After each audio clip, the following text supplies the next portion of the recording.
why don't we get started for today? Let's get going so we have time for a break. So today we're going to talk about linear regression, but before we start in on that, are there any questions I can answer about anything from last week?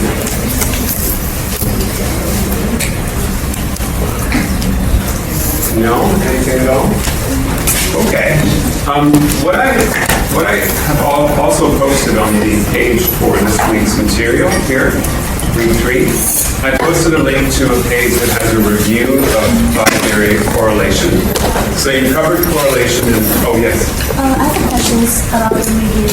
Sure, about the correlation review? Yeah. Sure. So I wonder, what's the difference between the spurious correlation and the search variable correlation? Because I feel like there's some overlap. The spurious correlation and I just didn't hear. And the search variable.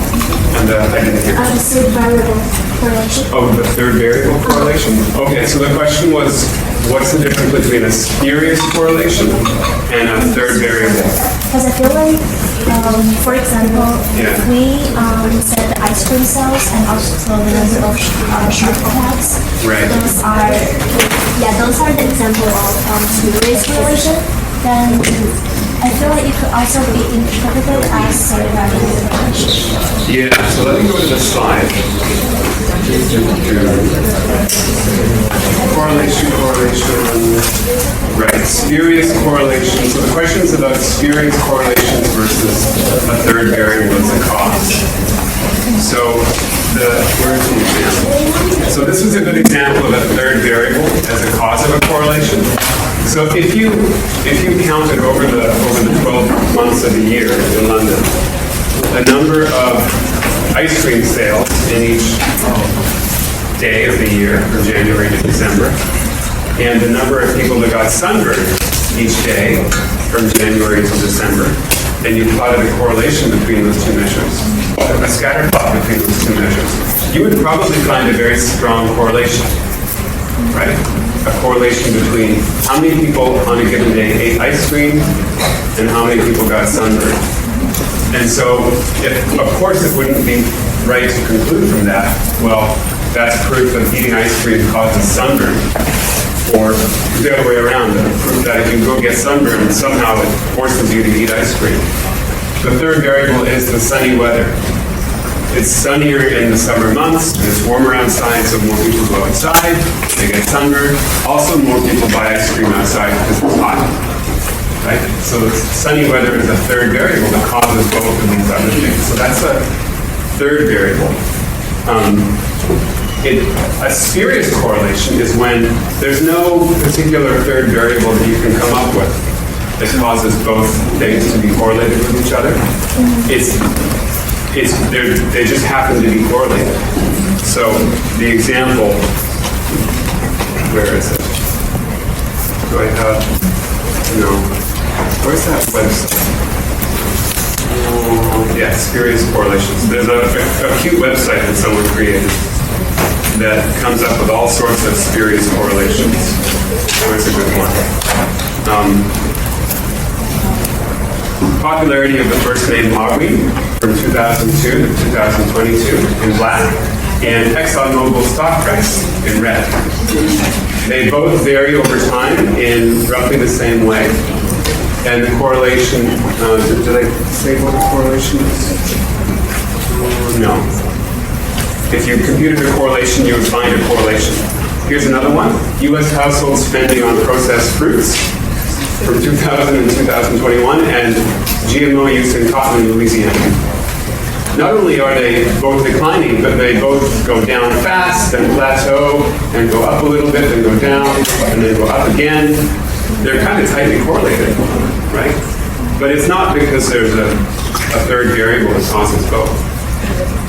It's just because there's millions and millions and billions and an infinite number of measures out there that you could track from 2000 to 2021. And just by chance, some of them are going to undulate up and down in the same way. Just through random chance. Does that help? Yeah. Okay. That's a good question. Yeah, so if you feel a bit weak on the topic of correlations, I encourage you to go and look at these slides. Go back. Because today's lecture on linear regression is going to build on some of the ideas in correlation. And the main concept I want you to take away from that correlation topic is that correlation is not the same as causation. And I know you've heard that already, probably last term in 2811. But it's a concept that's worth learning over and over and over and over again, because it's easy to get it wrong.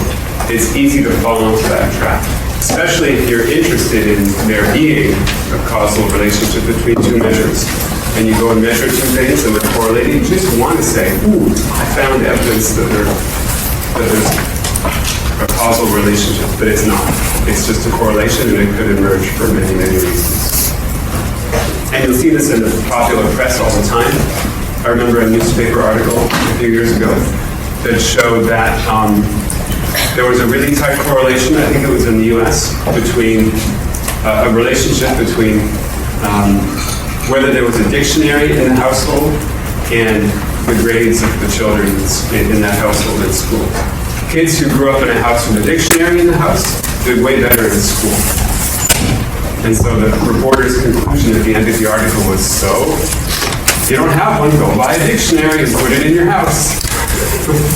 As if somehow, magically, the presence of that book somewhere in the bookshelf causes the kids, emanates some force in the night that causes them to do better in school. Of course, the dictionary itself doesn't cause them to do better in school. It's more likely a third variable or a set of third variables, like families in a higher socioeconomic bracket, families with more wealth or more education, tend to buy a dictionary, and it's because they have greater wealth or greater education that their kids happen to do better in school, not because of the dictionary itself. So, go look at that review if you're weak on that concept. Because like I said, today's lecture will build on it. So today we are going to talk about linear regression, and there's going to be some equations. Don't worry. Don't freak out. The simplest equation is the one that's really important to know about, and we'll go over it. And you'll see all sorts of other equations. I'm not going to ask you to reproduce equations on the exams or to calculate stuff in an equation. But you might get asked a question about how they work.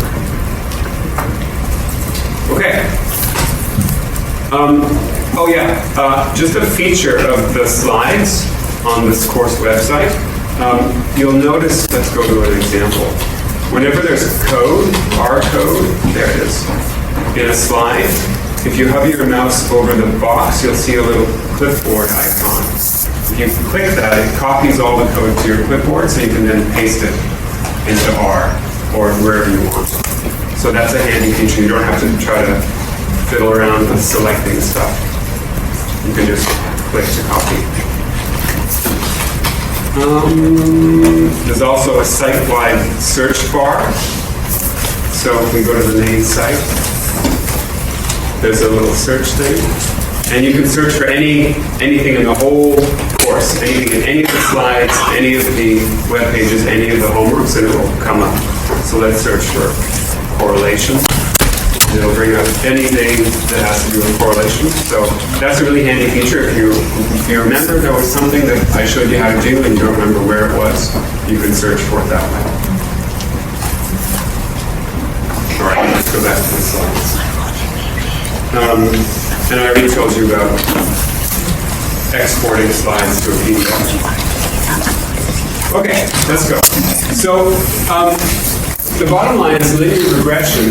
You can think of it as a geometric interpretation of correlation. Correlation tells you that two variables are related to each other, and it gives you the direction and the strength of that relationship. And correlation assumes a particular kind of relationship. Do you remember what kind? Is there any constraint on the kind of relationship? Yeah, linear, that's right. Correlation coefficient assumes, characterizes the linear relationship between two variables. And that's what linear regression does as well. It's the same concept. The additional concept that we can get with regression is that we can use it for prediction as well. We can fit a linear model to the data, and then we can use it to predict. If someone weighs this much, how tall would they be? So here's 3 examples of kinds of correlations that might exist. This one is what kind of correlation? Negative, because as the x variable increases, the y variable decreases. That's a positive correlation because as x increases, y also increases. And that's a random correlation, or you might say no correlation at all, because there's no particular relationship that dictates how the y variable changes as the x variable changes. And you can think of linear regression as what you might do if I gave you a pencil and said, draw a line through those clouds that sort of characterizes that relationship. It's a line of best fit, and we'll talk about how that best fit works. Yeah?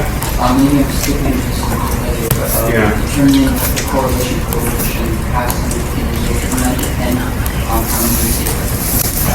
Yeah, so the question was when you determine the correlation coefficient and how significant it is. That does depend on how many data points there are. Yes? So if you had philosophy, 1,000 data points or something like that, it wouldn't appear very significant, but it would appear as linear as say this model does, but it would still have significant.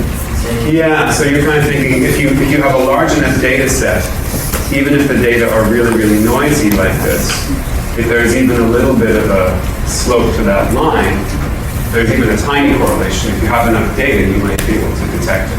That's true. That's true. This is more meant as just a general cartoon. So linear regression is the concept of drawing a straight line through some data to characterize how the data changes, basically. And so if there's a negative correlation, the line would have a negative slope. If it's a positive correlation, the line would have a positive slope. And if there's no correlation or it's really, really messy, the line would be sort of horizontal. A perfectly horizontal line basically indicates that as the x variable changes, the y variable does nothing. So there's no relationship. So what is a regression line? First of all, it's a straight line. It's linear. So we're going to look at the equation of a line. Remember that from high school? The equation of a line. It's coming back to haunt you. We're going to determine how to choose which line to draw, which line best fits the data, and there's a mathematical idea behind that. And how do we actually calculate which line that is? So the answer to which line it is, it's the line through the data points, and here the black dots, the solid black dots are the data. And the blue line is the line of best fit. It's the line that minimizes the sum of the squared residuals. So the sum of the squared residuals. Does anyone remember what a residual is? Yeah? Is it the difference between the observed data and the predicted one? That's right. It's the difference between the observed data, which is each black dot, and the predicted data. So these open circles, you can see there's the red line is a vertical line that's gone up or down from the data to that blue line. And where that vertical red line hits the blue line, that's the prediction. That's the regression's prediction about what the value of y should be if x equals this. So if x equals 100, the actual data point is down here. The model would predict it's up here, because that's where the line goes. And so that vertical distance between the real data point and the predicted data point, that vertical distance is called the residual, or the error. And there's as many residuals as there are data points in the data set. And if you took all of those residuals, some of them are negative, some of them are positive, some of them are really close to zero. You squared all of them, so negative squared becomes a positive, positive squared is still a positive. And then you sum them all together. So you squared each residual, and then you sum them all together, you get one number. And that one number is a characterization of how well that line fits the data.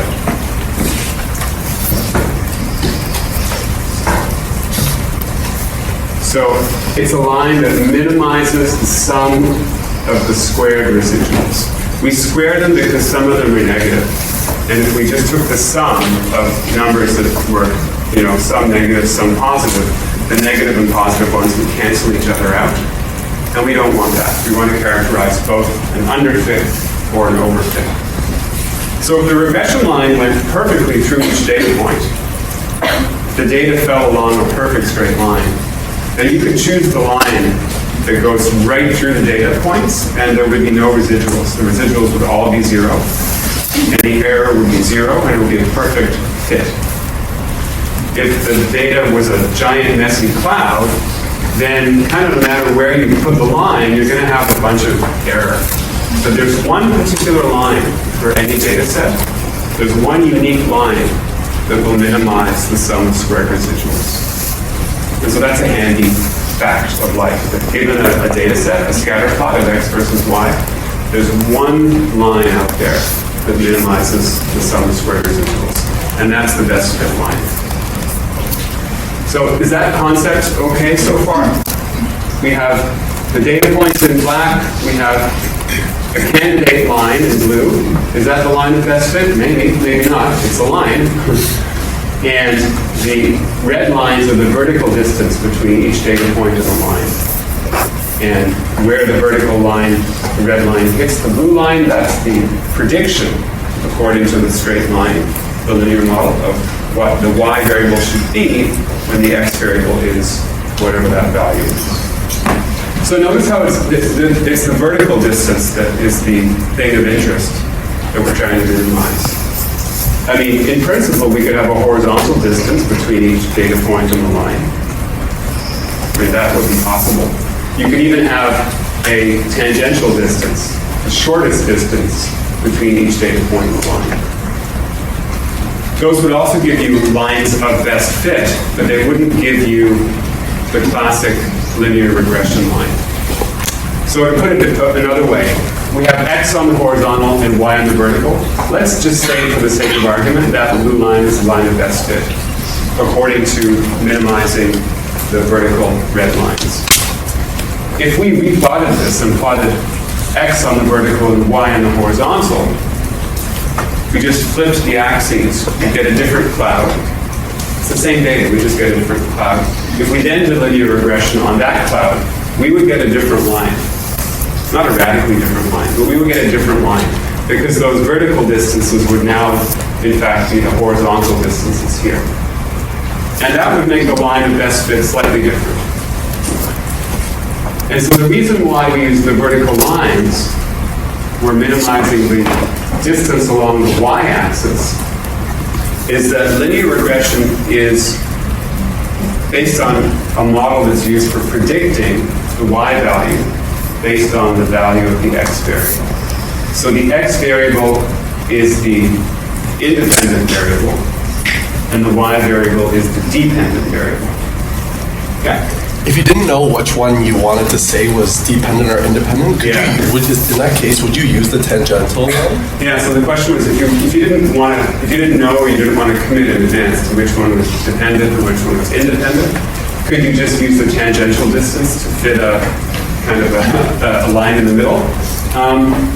I suppose you could, but if then you decided you wanted to use the model to predict one variable from the other, then it wouldn't make sense to use that tangentially, that line that you got for minimizing tangential difference, because it wouldn't be the best fit prediction. Yeah, so when one of the variables is the one to be predicted, then minimizing the sum of squared vertical residuals will give you the best model that best predicts the data. Yeah. So you said about the that you can't use the negative values and positive values because they cancel out. Yeah. So why would it be wrong to do that and then cancel out? If they were both, let's say, positive 10 and negative 10, for Yeah. example, and they split 10, and like as close to 0 as possible, would that not suggest the line? Wouldn't that be a good thing? Yeah. That's an interesting question. What do you think? Does anyone have an answer to that? So why would it, the question is kind of like this. If you didn't square the residuals and you just kept some negative and some positive, and some big negative ones canceled out some positive ones, wouldn't that actually be a good thing? Because you want the line to kind of go through the middle. Anyone think of a reason why not?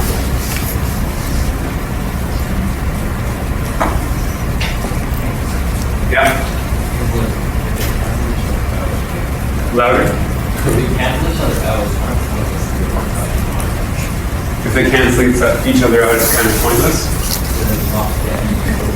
Well, I'm not sure. Maybe it might be pointless. What I was thinking of is, let's imagine a case where there was two other data points on the spot. One was right over there in this corner, like an outlier. And then another one was way down there. Well, actually, no. Let's say just there's one outlier up here. One huge outlier that produces one huge positive vertical residual. Then, in your scheme, what you want to do is you want to arrange the line so that it has a whole bunch of small negative residuals that cancel out that one big positive residual. And you get a line that kind of doesn't fit anything. That's maybe not a great example. Let me think about why. I know the answer is it's not a good idea, but I So can't. in the case where you said like, Yeah. in the case you said like you add the outlier, Yeah. then you're saying like, for example, In this scheme, it would still tilt the line. It's true. yeah, it would move the line more. Like, Yeah, it's more true. towards the Yeah. outlier. But it wouldn't do that with the squaring of the sums. No, it would. It would still tilt it even when you square them. Yeah. Yeah, that's why I thought, as I said, it's not the greatest example. Yeah. Let me come back to that later. Yes. If we were collecting our data and we did have an outlier like that, Yeah. wouldn't we omit that data point? Yeah. If there was an outlier like that, like I described, you would probably remove it from your data set. And we'll talk about that later. Yeah. Okay, let's move on because I think we maybe dwelled too long on that concept. So the regression line that's the best predictor of y given x is the line that minimizes the sum of squared vertical residuals. So how do we find that line? Here's a bunch of different lines that have different vertical residuals. Which one is the best? Well, it's the one right there, the one that goes in the middle. If you have really large negative residuals and you square a large number, you'll get a really large number.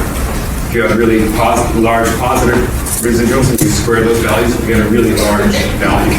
If you have small values and you square them, you'll get much smaller sums. And so you want the line that sort of gives you the smallest set of squared residuals. Here the line is varying in its y-intercept, but of course the line can also vary in its slope.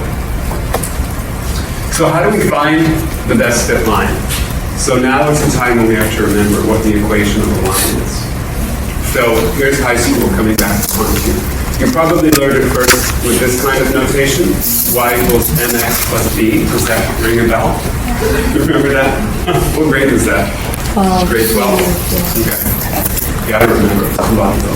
So y is the vertical variable, x is the horizontal variable, and in this notation, m is the slope of the line, and b represents the y-intercept. So the slope of the line is the tilt, how steep it is, positive or negative, and the y-intercept is the place that the line crosses the y-axis when x is 0. So it's this crossing point. Okay, so y is the value of the y variable, m is the slope, x is the x variable, and b is the y-intercept, the value on the y-axis where the line crosses when x equals 0. In the course going forward, we're not going to use that notation anymore. because we're in university now. We're going to use this notation. It's the same thing, it's just with different Greek letters. Y is still Y, X is still X. Now beta 0 is the y-intercept, and beta 1 is the slope. It's more fun to write Greek variable, Greek letters than it is to write M and E. Okay, so beta 0 is the y-intercept and beta 1 is the slope. And remember the definition of the slope. The slope of a line is the change in y divided by the change in x. So delta y divided by delta x is the slope. It's how much the line changes in y when you change it in x by a certain amount. Any questions about high school lines? Good.